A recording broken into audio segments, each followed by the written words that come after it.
라스베가스에서 열리는 기능의학 학회, 1년에 한 번씩 열리는 IFM에서 가장 큰 기능의학 학회라고 할 수 있죠.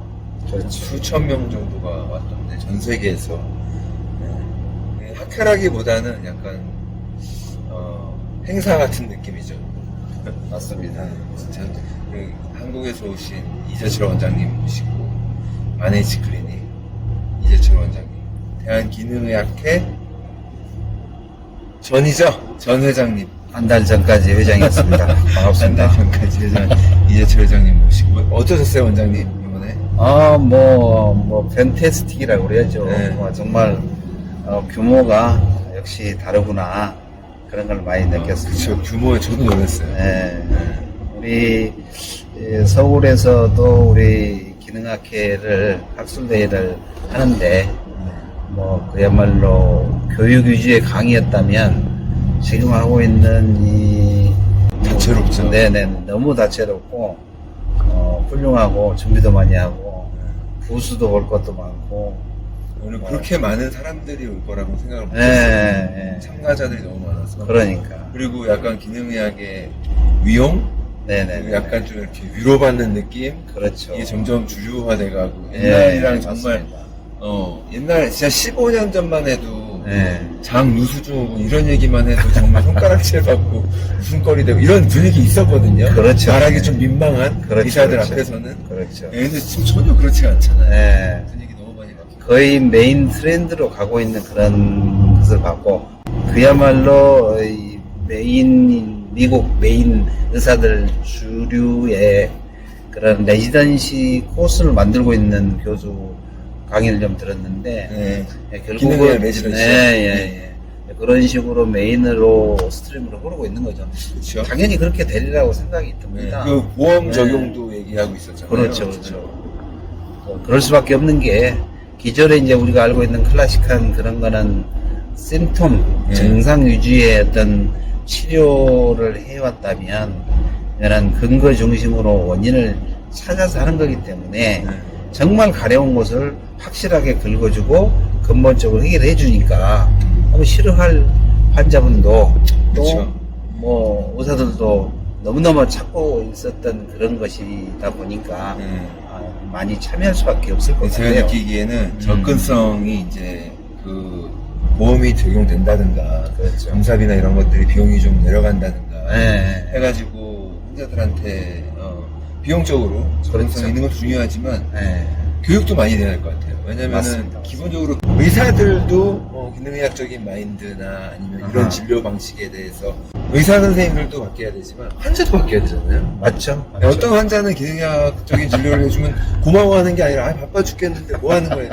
이런 분도 있잖아요. 맞습니다. 의사보다 환자가 더 바빠서 빨리 약 처방해주고 자기 나가야 된다는 그 있지요, 분명히. 당연히 있죠. 이제 결국은 누울 자리를 밟아든다고 정말 갈급한 분들한테 그 기능학 검사를 해서 설명해주고 치료해주면 너무너무 감사하는데, 근데 그 개념이 없으면 당연히 서로 시간 낭비. 그렇죠. 낭비이기도 하고, 아니 괜히 의사가 나를 꼬셔서 좀 돈 좀 벌어볼라 이런, 왜 괜히 검사를 해야지 이런 분들도 있고 그러는데, 결국은 이제 시간이 흐르면 이것들이 이제 많이 알려지다 보면 약간 상식화되면 그렇죠. 왜 이런 진료를 하고 왜 이런 그렇죠, 검사를 그렇죠. 하고 나한테 이게 필요한지 아닌지도 좀 사람들이 알아 지금. 그런 작업이 많이 필요할 것 같아요. 맞습니다. 근데 그것도 많이 발전했어요. 그렇죠. 예전보다는 많이 발전했고, 처음에 제가 기능학을 접한 지 저희도 이제 한 15년이 넘다 보니, 그렇죠. 처음에 비타민 D를 강조를 했는데, 아니 햇빛만 보면 되지 뭘 비타민 D를 왜 먹고 섭취하고 그게 무슨 면역과 관련되고 암과 관련이 되는지 이런 개념이 전혀 없었어요. 그러니까 이제 제가 그 이야기를 다 할 수 없기 때문에 저를 도와주시는 이제 부원장이 있는데, 부원장이 그걸 다 설명하는데 이제 이해가 안 되니까 그들은 그러니까 계속 이제 지금은 다 알고. 네. 상식적으로 받아들여요. 그렇죠. 받아들여지게 돼. 네. 한 10년 이상 지나다 보니까 이런 개념이 되는 거죠. 맞아, 결국은 이제 이게 이제 메인 트렌드로 갈 수밖에 없는 거기 때문에 기능학을 미리 알고 좀 관심을 갖고 이 한다면은 실은 무병장수할 수 있는 길이 열리는 거잖아요. 그러니까 그런 것들이 이제 교육도 필요한 거고 저변 확대가 필요한 것이죠. 닥터쇼가 그런 것은 너무너무 지금 잘 하고 있으시잖아요. 그런 것들을 참 감사하게 생각하고 있죠. 그 비타민 D 말씀하셔서 네네네네. 생각이 나는데 진짜 생각해보면은 원래 이제 병원에서 의사들은 비타민 먹지 말아라, 그렇죠. 효과 없다라는 주인데 어느 순간부터는 비타민도 병원에서 수치를 검사하고 처방도 하게 되잖아요. 그렇죠. 쓱 어느 언젠가부터는 그런 식으로 바뀌고 있는 것 같아요. 그렇죠. 아니 우리가 먹어서 살고 먹어서 죽는데 무엇을 먹느냐가 가장 중요한 건데 우리 현대인들이 이 정말 뭐 이 주변에 있는 아니면 내가 정말로 열심히 좋은 걸 찾아서 먹는다 할지라도 필요한 영양소를 다 섭취할 수가 없는 거죠. 그렇죠. 근데 무엇을 먹어야 되는가를 잘 알기는 쉽지 않죠. 나한테 피팅되는 그런 거는 잘 모르기 때문에 그 과정에서 검사가 그렇죠. 필요하고 그 과정이 필요한 거죠. 어떤 특정 영양소가 부족한 거 하나만 옛날에 비타민 그렇게 발견된 거잖아요. 그렇죠, 그래서 그렇죠. 괴혈병, 뭐 구루병 맞아요, 이렇게 맞아요. 없으면 죽을 정도로 심각한 그렇죠. 거니까 비타민이라고 이름을 붙인 건데 네. 그런 것들도 지금에 와서도 죽을 정도로 결핍이 생기진 않지만 사람들이 그렇죠. 어느 정도의 결핍 상태로 인해서 증상들이나 질환들이 나타나는 경우가 있어서 그런 경우에는 진짜 그거 조금만 보충해주면은 환자가 상태가 훨씬 개선되는 경우가 많으니까. 맞습니다. 그거 알 수 있는 방법은 검사밖에 없잖아요. 그렇죠. 뭐 이런 학문들이 이제 더 이제 메인 주류로 가다 보면 환자분들 느낄 거예요. 우리나라 사람들 지금 보면 제가 물어보면 100세까지 살고 싶냐 어떠냐 그러면 많은 분들이 나 그렇게까지 오래 살고 싶지 않다 이렇게 이야기를 해요. 그래서 질문을 했어요. 왜 그렇게 살고 싶지 않느냐. 결국은 무병 병거리지 않고 건강한 100세까지 산다면 전혀 문제가 없는 건데 대부분이 보니까 집에 가거나 골골골거리고 무슨 뭐 요양병원 누워있다가 요양병원에서 20년도 살고 싶지 않은 거죠. 그렇게 살고는 싶지 않다 그런 개념인 거고 반대로 제가 질문을 했어요. 그러면 병에 걸리지 않고 건강한 상태에서 그야말로 무병장수 상태로 100세까지 살 수 있다면 그거는 살고 싶으십니까? 아니, 그냥 of why not? 뭐 이런 식이 되는 거잖아요. 그게 이제 우리 기능학과 밀접 관계가 된 거거든. 그거는 예방이 되는 거잖아요. 미리 예측을 해서 치료하는 학문이기 때문에 또한 그 사람이 어떻게 많은 질병에 걸려있다 할지라도 개선할 수 있고 약이라는 것은 모든 사람이 인식을 하고 있잖아요. 어쩔 수 없이 먹는 것 나쁘지만 안 먹을 수 없기 때문에 먹는 건다. 그쵸. 유지하기 위해서. 그쵸. 그런데 그런 약 자체도 안 먹고 그 병으로부터 벗어날 수도 있고 또 유지할 수 있는 방법이 있다면 안 할 이유가 없는 것인데 이런 것들이 이제 메인스트림으로 이제 전 세계적으로 펼쳐나가고 있기 때문에 더 재밌는 거는 우리나라 사람들이 그걸 또 굉장히 많이 더 인식이 돼 있어서 굉장히 빠르게 업그레이드가 되는 것이죠. 그래서 저는 우리나라 사람들이 일본보다 더 장수국가 된 거 아시죠? 아니 의료비 부담이 뭐 한국도 크지만 미국은 진짜 어마어마하잖아요. 그렇죠. 기능의학적인 검사나 이런 처방들이 만약에 의료보험이 적용이 된다면 제가 볼 때는 오히려 의료비를 줄일 수 있거든요. 당연히 그렇죠. 그리고 지금 다 같이 테이블에 올려놓고 다 같이 보는 거야. 그래가지고 그렇죠. 지금 커버되고 있는 보험 적용되고 있는 것 중에 뺄 거 빼고 이랬으면 좋겠어 저는. 그렇게 되기 위해서 이제 너무 우리 이상주의죠. 이상주의지만 실은 그렇게 돼야죠. 정부에서도 좀 변화를 주고 해야 되는데 아무튼 최근의 사태로 보면은 정말 바꿔야 될 부분이 많은데 오히려 역행하는 부분들이 있어가지고 불편한 진실이 있는데 언젠가는 또 알게 돼서 그래서 또 잘못됐다면 금방 또 바꾸잖아요. 그래요. 그런 기회가 빨리 오길 받아들이는 바랍니다. 게 또 빨라. 그렇죠. 한번 받아들이면은 이게 드라이브가 빨리 걸리더라고요. 그렇죠. 천천히가 없어요. 원장님이 이제 네. 너무 제가 옆에서 뵈니까는 살인적인 일정이던데 오자마자 미국에 오자마자 학교 바로 와가지고 이거 끝나자마자 뭐 하루 쉬는 날도 없이 바로 한국 가고 바로 진료하시죠? 아, 그럴 수밖에 없어요. 왜냐면 예약을 하고 있는데, 네. 9시 반부터 예약이 되어 있는데, 지금 저희가 5시인가 그 서울 인천에 도착하는 것 같아요. 네. 예약이 돼 그러면은- 있어가지고. 아니 그럼 공항에 내려서 바로 진료실로 가시는 거예요? 그렇죠. 그렇게 해야죠. 아이고야. 해롱해롱 하실 것 같은데 하루 종일 졸려서 뭐, 그렇다 할지라도 환자하고 약속을 했기 때문에 가야죠. 진료 기능형 진료 하다 보면 네. 어려운 거 있지 않으세요? 많죠. 네.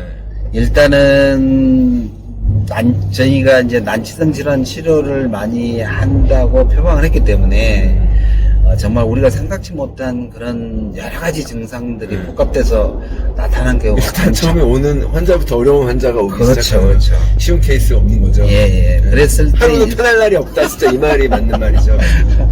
이제 그것에 대한 고마움을 알면 뭐 그 기쁨이 크죠. 네. 근데 이제 중요한 것은 환자들이 원하는 것은 내가 지금 아픈 것들을 빨리 개선하고 싶은 이런 생각들로 오시는 건데 네. 이제 가장 어려운 부분은 네. 이 50대 후반 아니면 네. 60대 후반 네. 환자분이 오셨는데 네. 기본 질병 두세 가지 예를 들어 네. 당뇨가 있거나 혈압이 있거나 뭐 다른 등등 네. 거기에 플러스 지금 있는 내 지금 불편한 진실 네. 요거를 해결하고 싶은데 네. 기계를 60년 썼는데 한 두세 번 치료해서 뭐 이렇게 금방 자기 오는 걸 다 얻을 수 있는 상태만 너무너무 좋지만 실은 그렇게 될 수는 없잖아요. 없죠. 우리는 좀 급해. 네. 그러니까 그거를 좀 어느 정도 이렇게 치료를 해야 돼. 한 예를 들어 6개월, 1년은 치료해야 될 것 같습니다. 그러면 이제 거기서부터 이제 조금 저항감이 네네 그렇게 되는 거죠. 그게 특히나 이제 네. 본인이 직접 찾아오신 분 말고 네. 와이프한테 소개받고. 소개받고 네. 아니면은 따님이 엄마 데리고 왔는데 네. 이 할머니는 아무 준비가 안 돼 있는 분이고 아무것도 몰라. 근데 의사가 말이 너무 많고 길고 피곤해 죽고 졸려 죽겠는데 그런 분들이 컴플라이언스가 떨어지는 거잖아요. 그렇죠. 네? 치료 이렇게 처방을 해줘도 그렇죠. 그러니까 스스로 이제 검색을 하든 어떤 식으로 알고 소개받고 오시는 분들은 그런 대로 나오는데 이제 검색을 통해서 이제 호기심으로 네. 오셨거나 또 마음이 급해서 네, 오케이, 오시는 오케이. 분들이 있는데 그분들은 이제 이야기를 하면 자기가 아는 만큼의 대화는 되는데 같은 페이지를 못 보잖아요. 그러면 필요한 것들이 검사가 있으면 하나 가지고 어떻게 할 수 없기 때문에 검사 항목을 몇 가지 하면 일단 뭐 코스트 부분도 있고 자기가 생각하는 차이가 있고 그런 거기 때문에 그런 부분 되고 또 이제 막상 그걸 검사를 해서 자기는 건강하다고 생각했는데 생각보다 진단이 많이 나와 있어. 그러면 이제 거기에 대한 것들을 치료를 해야 된다 하면 나는 지금 그렇게 크게 불편치 않는 그런 건데 부럽다. 이것까지 같이 해야 되느냐 이런 부분이 근데 사실 해야 되는데 거의 당연히 해야 대부분이. 돼, 당연히 해야 돼. 이게 골라서 할 수 있는 게 아니잖아요. 그렇죠, 그렇죠. 네, 그런 것들을 이해를 시키는데 제가 30분 정도를 소진을 와서 이제 검사하고 나면 이렇게 설명을 해드리는데 정말로 이렇게 친절하게 잘 이해해 주셔서 고맙다 하시는 분들도 있고 또 반대로 그거 자기가 받아들이기 힘든 결론이 나왔다고 생각하기 때문에 그거를 검사를 듣고 검사 결과를 듣고 그거에 대한 제한감을 느끼시는 분들도 꽤 있으시죠. 그런 것들이 이제 어느 정도 시간이 흘러서 이제 알게 된다면 뭐 그 자체가 너무너무 고마운 일이고 실은 병 걸려서 치료하는 것보다는 예방하는 것이 훨씬 더 중요한데 많은 사람들이 그러거든요. 여기저기 쑤시고 아프고 불편해서 병원에 가 검사했더니 아무 장이 없다. 그게 무슨 의미냐면 정상도 아니고 병적 상태도 아니고 그 중간 단계인 그 미병 상태라는데 그걸 알로스타시스라고 하잖아요. 이런 부분들을 저희는 체킹을 하는 거예요. 그러다 보면 건강검진했을 때는 이상 없고 다른 데서 이상 없다. 여기서 진단이 뭐 20개 이렇게 나오는 거예요. 그러면 뭐가 좀 잘못됐다 이렇게 생각하시는데 그거를 치료를 하면 그야말로 병 걸리지 않고 예방하는 것이 되기 때문에 너무너무 도움이 되는 거죠. 이게 이제 기능학의 메인인 것도 되는데 이런 것들이 이제 어떻게 이해가 되고 폭이 넓어지고 그렇게 된다면은 환자분들이 굉장히 행복하실 것 같고 결국은 뭐 먹고 죽고 먹고 살잖아요. 무엇을 먹는가가 가장 중요한 부분인 거고 그 다음 상담하실 때 그러면은 네. 이제 뭐 중계나 이런 것들을 처방하기도 되지만 라이프 스타일도 처방을 하실 거 아니에요. 그렇죠. 당연히 이렇게. 하죠. 근데 그걸 이제 환자분들이 집에 가서 잘 하는지 안 하는지는 알 길이 없잖아요. 그렇죠. 그리고 의사가 설명을 해줘서 다 듣고 그다음부터 알았다고 생각을 하고 가서 한다고 하고 있는데 나중에 보면은 거의 엉망인 경우가 되게 많거든요. 거의 너무 많죠. 식단을 갖다가 뭐 예를 들어서 탄수화물을 줄여라, 네네네. 아니면은 뭐 간헐적 단식을 좀 해보자 이렇게 했을 때 간헐적 단식을 한다고 하면서 시간만 지키고 있지 먹는 음식은 정말 네. 편의점에서 맨날 사 먹는 이런 젊은이들도 있고 그렇죠. 이런 식으로 그렇죠. 그게 너무 어려운 것 같아요. 그렇죠. 그러니까 제가 뭐 임상을 많이 하다 보니까 재밌는 게 운명이 따로 정해져 있구나. 그런 거 이제 근데 그걸 많이 느껴요. 왜냐면 이 사람한테 정말 필요한 것은 이런 거기 때문에 그걸 쫙 설명을 다 해줘요. 그래서 설명했다가 맞아 해놓고 시간이 지나서 그 증상, 자기 가장 불편한 증상이 조금 호전이 되잖아요. 다 잊어버리나요? 그럼 다시 잊어버리고 옛날로 다시 돌아가요. 그러니까 못 견디는 거예요. 근데 그런 식으로 되다 보니까 다시 뒤집어져가지고 한동안 뜸했다가 다시 나타나가지고 원위치 됐어요. 또 왜 그래요? 이런 개념이 되는데 물어보면 다시 그 생활 습관 형태로 돌아온 경우가 너무 많거든요. 나중에 치료받으면 그때뿐이야 이런 말 그렇죠, 너무 속상하지 않아요? 그렇죠.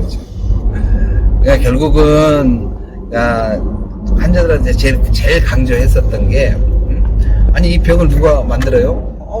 본인 스스로 환자분이 만든 거잖아요. 생활 습관이죠. 그렇죠. 그런 생활 습관 때문에 만들기 때문에 그것을 바꾸면서 지금 있는 내적인 불균형이 쌓였던 거를 해소를 의사가 해주면 당연히 픽싱돼서 좋아지는, 쉽게 표현하면 재건축이 되는 형식이 되는데 이제 그러지 않고 너는 고쳐라, 나는 하고 싶은 대로 할게. 이거는 그거는 네가 할 일이지. 그렇죠. 이게 아닌데, 그죠? 그렇죠. 그런 경우가 꽤 있는 것 같아요. 저는 강조드리는 게 환자분들한테 맨날 본인이 정말 의사만큼 본인이 스스로 최고 의사는 나 자신이지. 그렇죠. 의사는 모든 병을 다 알아야 되니까 공부가 어려운 건데 내 병 하나는 내가 공부할 수 있잖아요.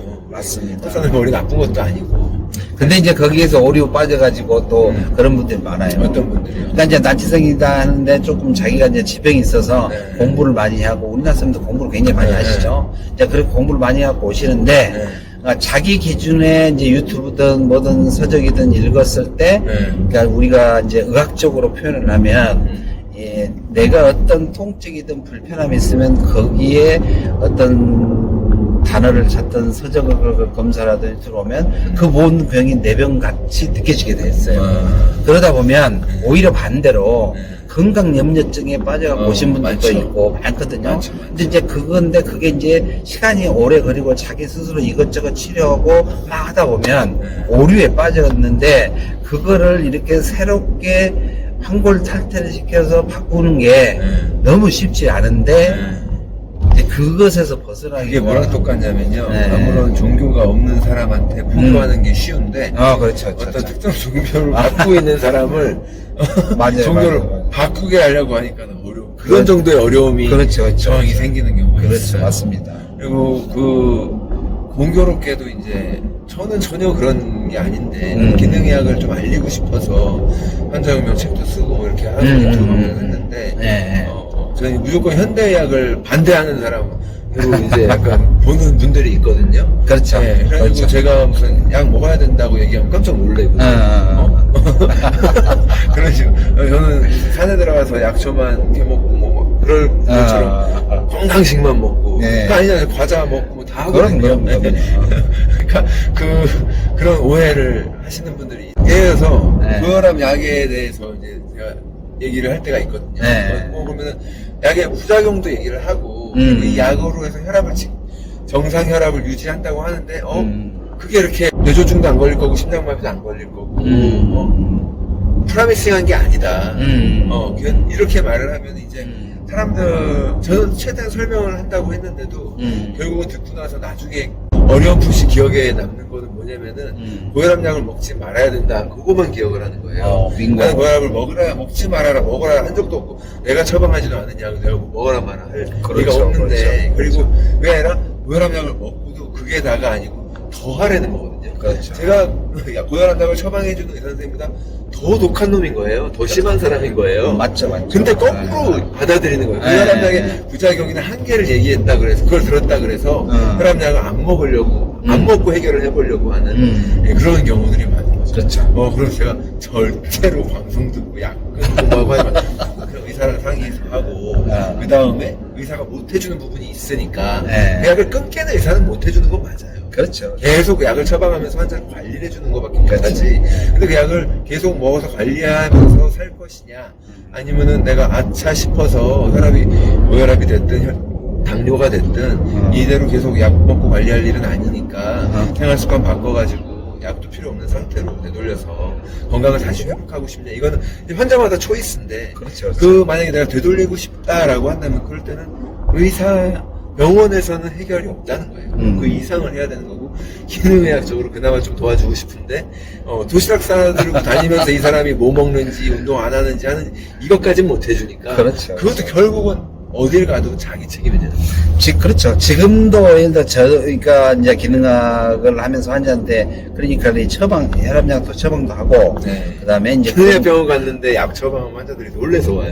안아주는 줄 알고, 거기 가면 약 처방 안 하는. 근데 중요한 거는 우리 같은 경우 이제 대학의 신뢰를 많이 해서 대학병원에서 처방받은 분들 꽤 많고, 네, 그렇죠. 제 병원 오신 분들은 이제 로컬에서 하신 분들은 뭐 이렇게 수시 때때로 가서 얼마든지 혈압도 체크하고 하기 때문에 네. 오히려 주치처럼 굉장히 도움이 되는데, 예를 들어 대학병원에 가시는 분들 같은 경우는 예를 들어 약을 한 뭐 3개월 네. 미니멈 3개월 이상 처방하기 때문에 네. 그때 가서 자기가 늘 관심을 갖고 체크를 해보고 자기 혈압약을 먹고 나서 또 저녁에 잠자기든 일어났을 때 쭉 이렇게 데이터가 있으면 네. 그건 너무너무 쉽게 예를 들어 판단을 어떻게 해야 될지 그 다음 과정이 나오는데, 그러지 않은 상태는 그때 쟀을 때 그 혈압 상태가 어떤 것만 보고 의사는 판단을 처방할 수밖에 없는 거거든요. 그죠. 그랬을 때 이제 오류가 생기는 거고, 네. 중요한 포인트는 자기가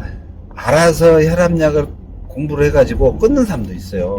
이제 그런 분들은 리스크가 굉장히 높기 때문에 그래서는 안 된다 이야기를 하는 거고. 네. 임의로 중단한다는 거죠. 그렇죠, 약을 그렇죠. 그냥. 근데 실은 그거는 이제 우리 약을 끊을 상태가 됐기 때문에 끝났다는 말씀이 아니라, 그렇죠, 약만 그냥 안 먹는다는 자기 기준으로 이제 먹어야 되는 상황이 왜 그렇게 하냐면, 네. 내가 계속 혈압을 쟀더니 혈압약 안 먹고 쟀더니 정상 혈압이더라. 네. 하루도 괜찮고 이틀도 괜찮고 3일도 일주일도 됐는데 아무런 문제가 없더라. 네. 그럼 그러면 되는 거 아니냐? 네. 이런 식인 경우가 있으세요. 네. 근데 포인트는 예를 들어서 혈압이 올라서 처음 혈압을 줬을 때 그 약을 먹어서 바로 떨어진 게 아니라 점점점 혈압이 떨어져서 한 달 정도 됐을 때 우리가 원하는 그 혈압 상태가 되거든요. 네. 그때 가서도 조절 안 됐을 때는 다른 약으로 교체를 하고, 그렇죠. 그렇게 금방 떨어진 그런 상태는 아니기 때문에 그렇게 서서히 감소하면서 우리가 정상 상태를 유지를 하는 거기 때문에 마찬가지로 혈압약 끊었을 때 처음엔 괜찮은 것 같지만 시간이 지나면 다시 원위치가 될 수치가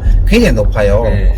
포인트는 약은 내 몸에 독이라는 것은 모든 분들이 다 압니다. 네. 어쩔 수 없이 먹는 거고 의사들도 마찬가지 그렇게 돼 있는 건데, 그것을 독에 독을 더하지 않는 상태를 만들기 위해서 내가 어떻게 생활 습관을 바꾸고 노력할 것인가, 그와 주치의하고 곁들여서 꼭 기능학 하시는 분들은 더 좋겠죠. 했을 때 이제 그런 약도 끊을 수 있다는 개념이 되는 거고, 이제 그러지 않고 이제 임무로 했을 때는 서로 리스크가 있을 소지가 있는 것이죠. 실은 이제 환자혁명이라는 책을 쓰셔서 많은 분들이 알고 있고 하는데, 그렇게 이제 오해하시거나 그런 분도 당연히 있을 수가 있죠. 그러니까 그거는 단편적인 것을 보고 뭐 전체를 판단하기 때문에 그런 것 같고, 기능의학이라는 것 자체가 그냥 대체의학이나 그런 개념이 아니라 근거 중심으로 의사들이 그런 에비던스 베이스로 하는 그런 과학적인 의학의 패러다임을 바꾼 새로 신의학이거든요. 이제 그렇기 때문에 그런 것들이 이제 저변으로 많이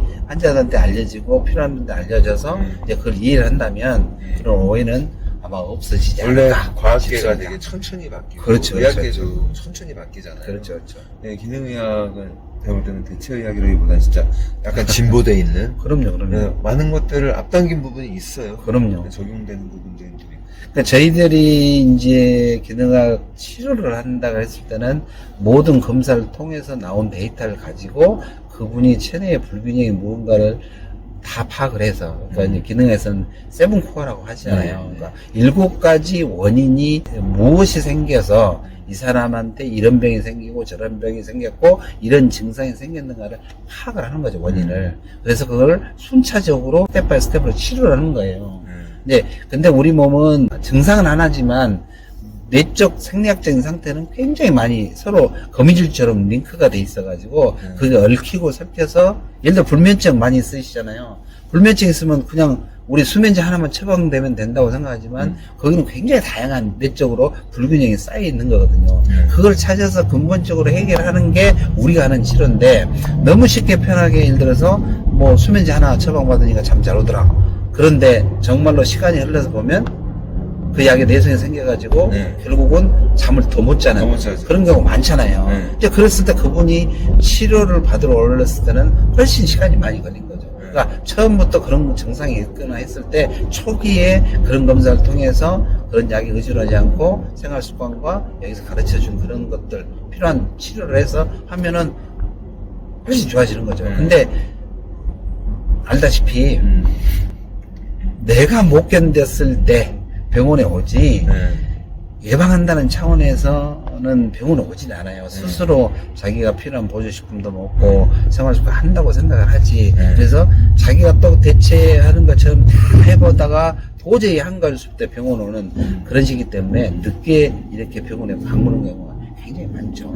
실은 지금 닥터조처럼 하는 이런 것들이 실은 그분들에게 오히려 더 좋은 정보를 제공해서 그렇게 늦지 않는 상태에서 예방도 가능한 그런 것들을 많이 저변 확대 시켜주고 알려주기 때문에 이 보시는 분들한테는 굉장히 도움이 되는 것이죠. 원장님이 환자분들한테 그냥 라이프 스타일을 설명을 해줄 거 아니에요. 이렇게 뭐 이렇게 먹어야 된다, 식사하고 가이드를 해주시고 막. 그러면서 시간이 오래 걸리잖아요. 한참 설명하고 나면 환자분들이 그거 집에 가서 기억해요? 재밌는 게요. 젊은 분들은 이제 스스로 자기가 노력한다고 생각하시는 분도 있고, 아니면 자기가 못하고 있다는 걸 알고 있기 때문에 증상이 심할 때는 지킵니다. 알고 이제 듣고. 근데 이제 나이가 이제 60대 넘어선 분들은 하나를 가르쳐주면 하나는 조금 인식할 수가 있는데 실은 그분들은 오히려 불균형이 훨씬 많잖아요. 그러니까 이야기해줄 거리가 너무 많은 거예요. 많아. 그러니까 안 할 수는 없고. 그래서 또 뭐 친절하게 또 필요한 것들 다 상담해준다고 하잖아요.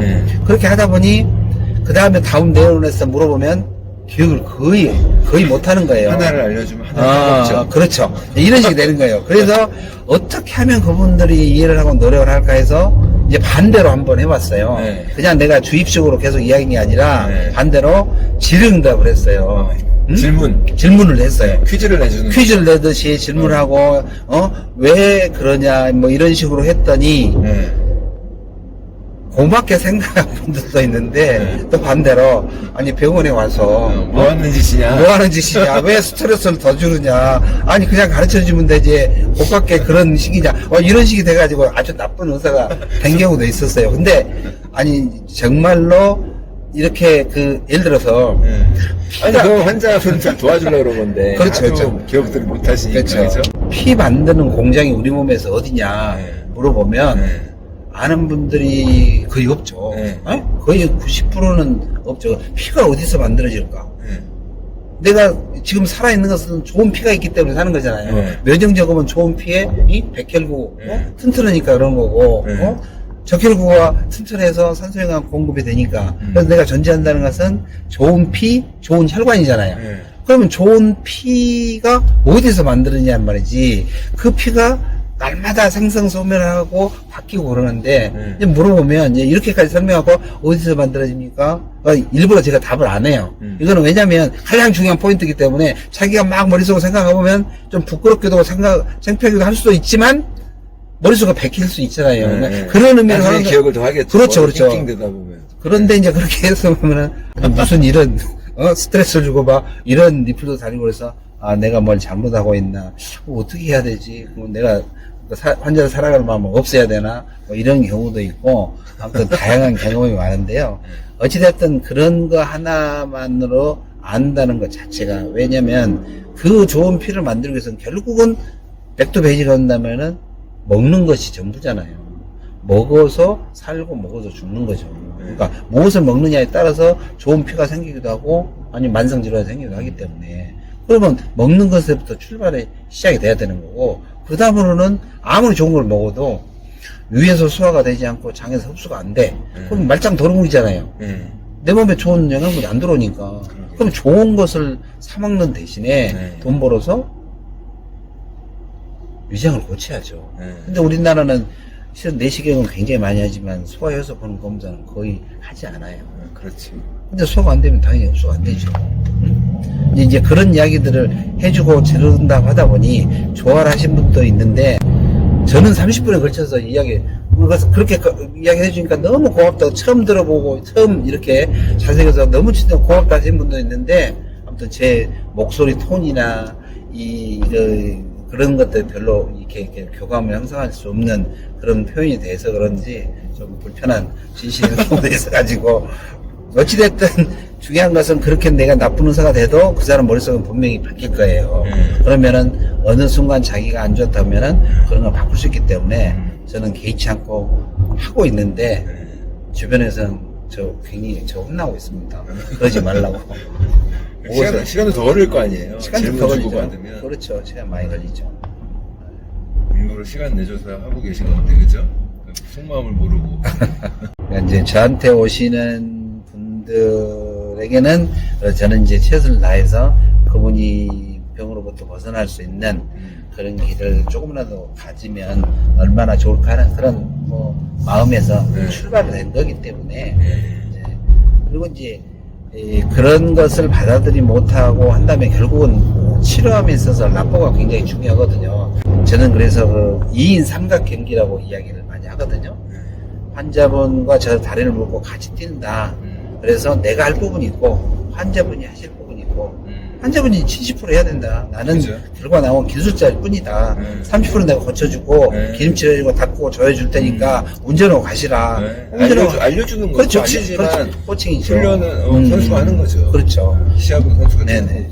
그래서 이제 그런 개념으로 이야기를 하고 그러는데 이제 그걸 못 받아들인 분은 이제 안 오시는 거고 뭐 어쩔 수 없는 거라고 볼 수도 있지만 라포가 형성이 안 되면 서로 이제 불편한 관계가 되면 이게 치료도 되지도 않고 그렇죠. 아니 이게 젊으신 분들이 이건 왜 넣냐 저건 왜 넣냐 왜 뭐하냐 막 이렇게 막 따지신 분들이 있어요.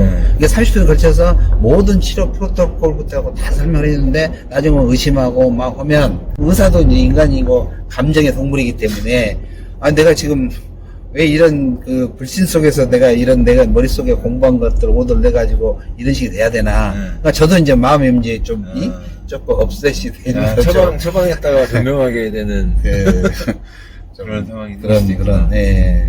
혈압약이나 뭐 이런 것들은 처방받아도 질문을 많이 안 하는데. 그렇죠. 그냥 보면, 그러니까 큰 병 걸리고 난치성 걸리고 힘든 그런 분들도 오시는데, 아까 운명이라는 표현을 했었잖아요.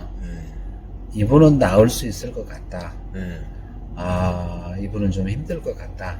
그걸 한두 번 보면 감이 오시죠. 네, 감이 바로 와요. 맞아. 왜냐면 그분이 하고 있는 마인드, 행하는 거, 대화하는 거, 삶에 대한 태도 이런 것들 다 나와 있기 때문에 이제 그걸 어떻게 본인은 저도 마찬가지지만 제가 제 얼굴 모르기 때문에 바라보는 시각이 어떤지 잘 모르잖아요.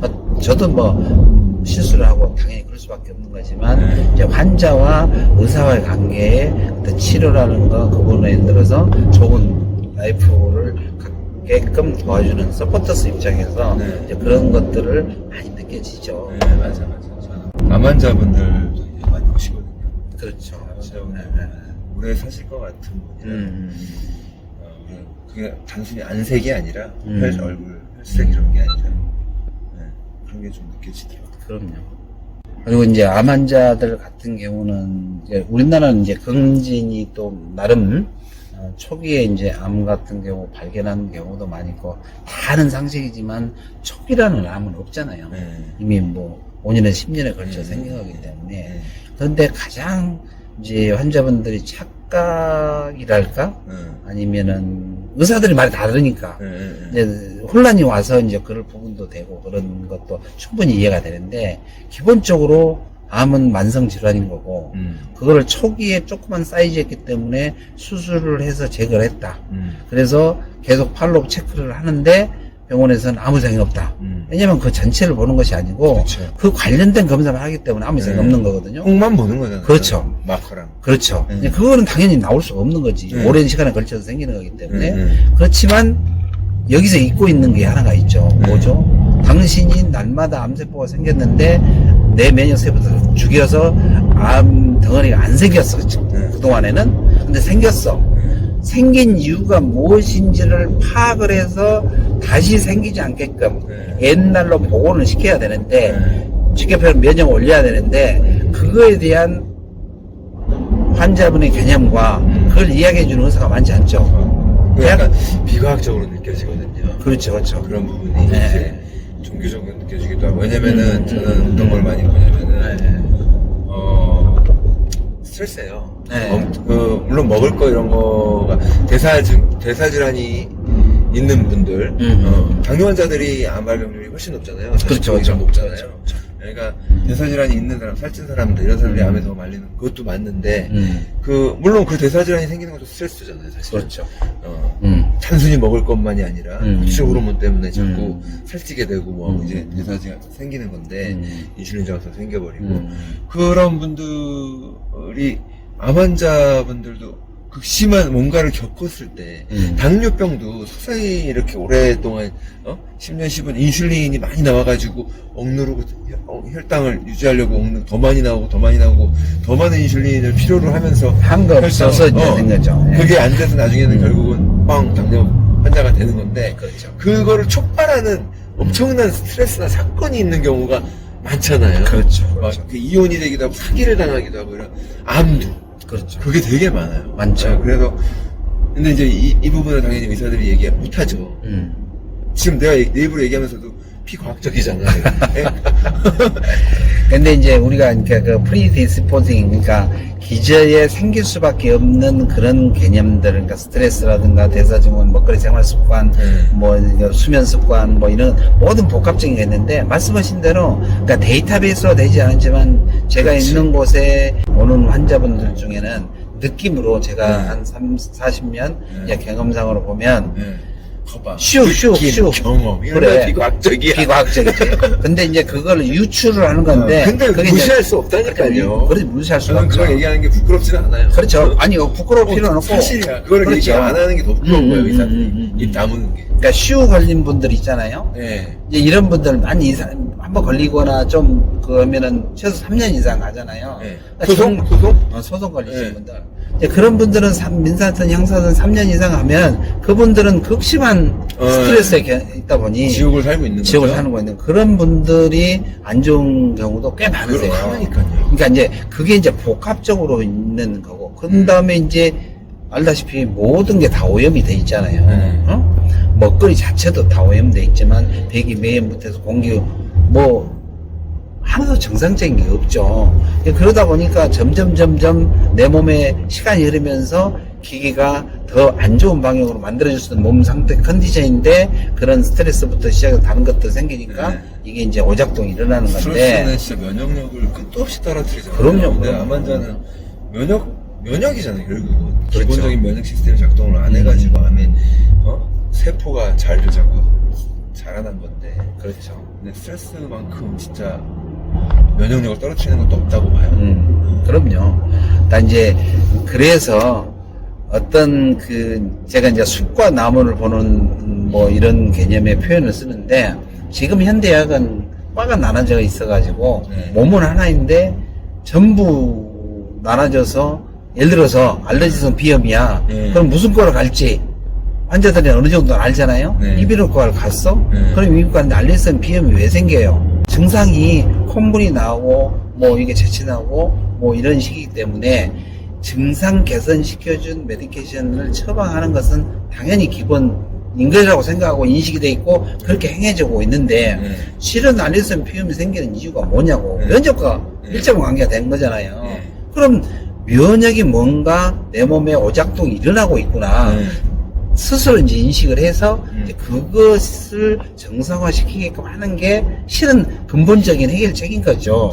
근데 이제 그런 이야기들을 의사도 많이 하지 않고 뭐 이렇게 하다 보니 사실은 의사의 역할이 아니죠. 엄밀하게 의사는 그냥 콧물이 나오면은 콧물 안 나오게 해주는 게 의사 역할이지. 그렇죠. 원래 그 이제 이비인후과라는 그 과 하나에서는 당연히 그렇게 하는 것은 기본 치료 방법이기 때문에 당연한 건데 몸은 하나라고 생각했을 때는 그 모든 시스템이 오간이든 뭐든 연결이 돼 있었을 때 그런 면역과 관련돼 있고 그걸 해결했을 때 근본적으로 해야 된다는 생각을 가져야 된다는 것이죠. 왜냐하면 지금 예를 들어서 미국에서 이제 지금 조금 하고 있는 것 같은데 폴리파마시라고 들어보셨잖아요. 폴리파마시? 예. 그러니까 과마다 다르다 보니까 고혈압, 당뇨 있지, 무슨 관절염이 있지, 뭐 여기저기 수시가 하다 보니까 과를 정형외과 갔다, 이비인후과 갔다, 내과를 갔다, 뭐 이렇게 돌아다니다 보니 이 약들이 뭐 10개, 20개 약이 있어요.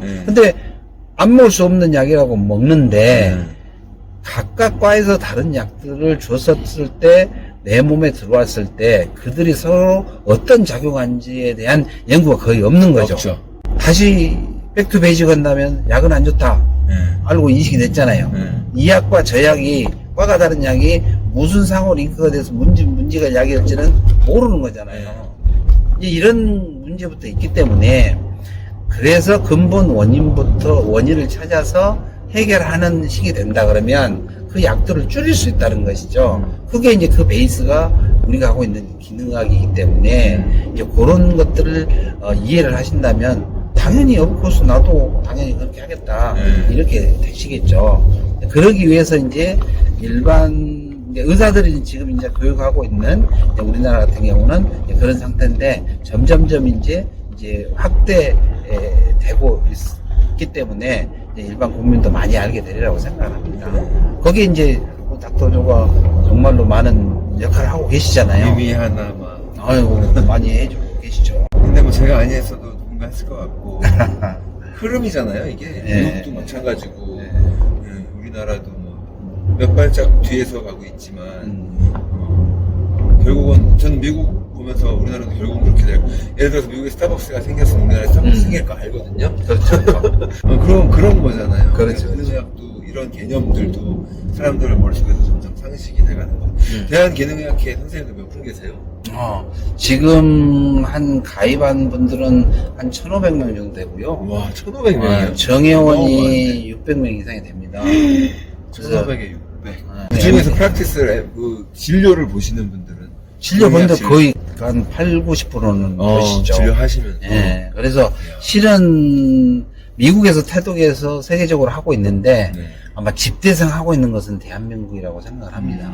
실질적으로 그렇게 보여지고. 우리나라 어떻게 될지 몰라요. 네네네. 그러니까 K-메디가 뜰 수 있는 그런 상태가 되고, 그 다음에 이제 이 데이터베이스가 굉장히 많이 쌓이기 때문에 나중에 굉장히 우리나라가 급부상하리라고 생각을 합니다. 그리고 이제 저희는 이제 MD만 지금 하고 있는데, 지금 미국에서 하고 있는 것은 일반인들까지 다 이렇게 포용하고 있는 그런 시기잖아요. 그러니까 우리도 이제 멀티 디스플레이너리. 예, 그렇죠. 네, 그렇게 저희들도 되어 가야 된다고 알고 있고 또 그렇게 진행하는데 아직은 이제 저희들이 그렇게 해야 돼요. 네, 그렇게 돼야 돼요. 의사들이 우리만 할 거야. 이러면 하면 안 되고. 그럼 저변학대가 안 되고 교육이 안 되는 거예요. 그렇죠. 결국은 그래도 의사들이 주도를 하게 돼 있고 의사 선생님들이 진단을 하고 제일 많이 할 건데 많은 사람들이 알려 그러면은 그 교육 프로그램이라든가 이런 것들이 확대가 되고 오픈이 돼야 돼요. 그럼요.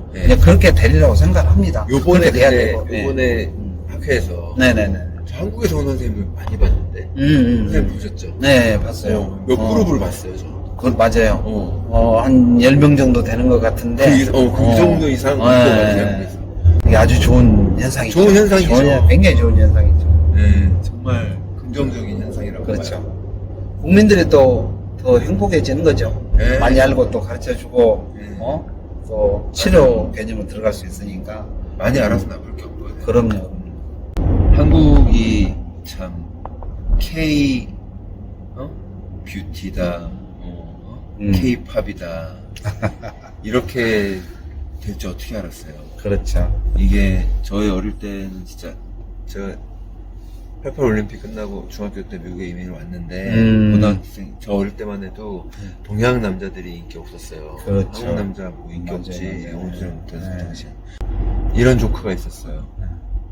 백인 여자들이 제일 좋아하는 남자 어허. 백인 남자 1위, 어허. 2위 것 네. 같아요.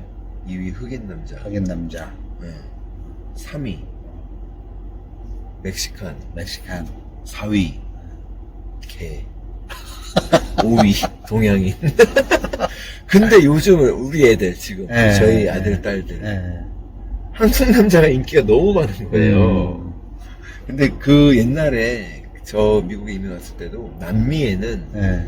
남미에서는 동양 사람들이 그때도 이미 인기가 많았대요. 책임감 있고 머리 좋고 뭐 이런 약간 그런 이미지가. 음. 그리고 이제 외국 사람은 좀 호리호리 하잖아요. 그렇죠, 그렇죠. 좀 많이 체격들이 좋아졌지만 좋아졌죠. 미국 사람들은 옛날에 막 몸을 이렇게 짐승처럼 키우고 운동을 남자들은 막 그렇게 해야 된다고 하는 이런 문화가 있었는데 옛날에는 우리나라 사람들은 이제 그거 보면은 근육돼지라 그러고 여자들한테 인기도 없었거든요. 막 울퉁불퉁하고 그냥 육상 선수 몸매가 이뻐 뭐 이런 식으로 그냥 그런 걸 선호했는데 미국도 약간 그런 게 있어 지금.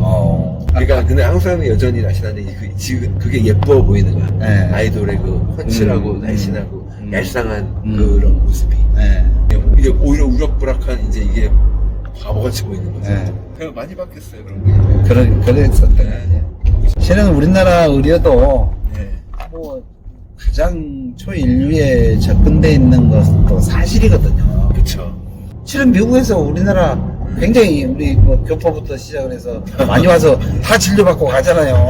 사람도 피부과 성형부터 시작해서 거기서부터 시작해서 지금은 이제 큰 병 걸렸다 그럼요. 그렇죠.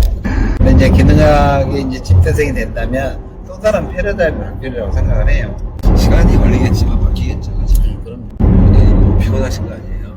아니요, 괜찮습니다.